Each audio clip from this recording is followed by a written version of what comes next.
So ang Spin 101 ay ang isa sa mga unang indoor cycling studio dito sa North, sa QC area. Dito po kami sa University Hotel, sa University of the Philippines.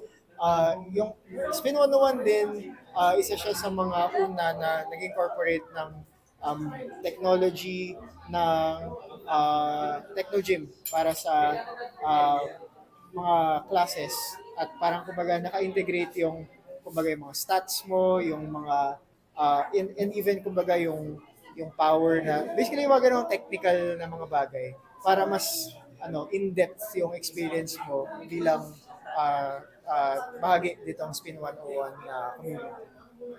Based on your experience, kasi kamusta yung spinning community when you first discovered it that made you na bumalik-balik and then obviously you look like nag-enjoy ka naman din. Ano po siya eh, yung thing sa indoor cycling or sa spinning, ano siya, it's both community experience, meaning you get to meet new friends, pero at the same time, ano din eh, personal journey din siya kasi marami ka ring natututunan uh, na mas malalim pa actually kasi sa simpleng fitness. Like, for example, like pag meron kang bad day, tapos parang nilalabas mo siya sa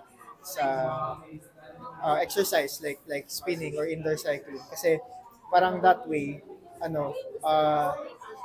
nagkakaroon ka ng bagong uh, na source ng inspiration and energy para magpatuloy sa mga kaganapan mo sa buhay. So it's both a community experience and a deep personal experience, at least for me. And I'm sure other people din kaya sobrang nahuhook sa mga ganito, like dito sa Spin 101. Anong favorite job mo whenever spinning? Like, may specific ka bang nire-request sa instructor mo?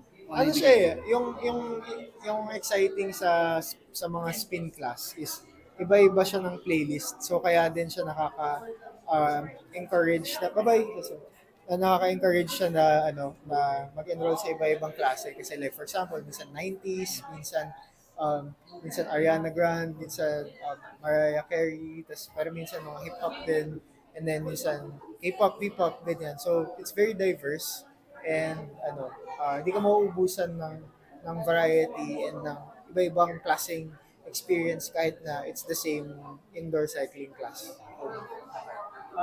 Last na lang, ano po pinagkakaabalahan niyo? Nagkakaabala namin lately, we're wrapping up yung preparation and production ng bagong album ng Ben and Ben. Sobrang excited po kami to share it with all of you.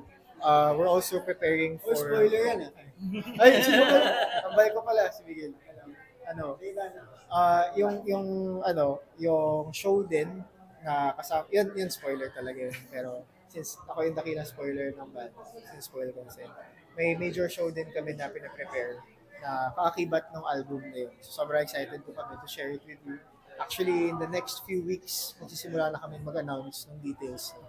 And throughout the last quarter of the year, sobrang excited talaga kami. Do we get to see you, Dad? Sabi mo nag-aaral ka magsayaw. Sa Paul.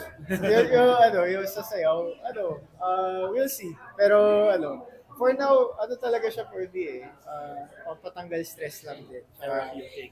Very therapeutic. Tsaka, nakaka-inspire din na gumawa ng iba-ibang klase ng bagong music.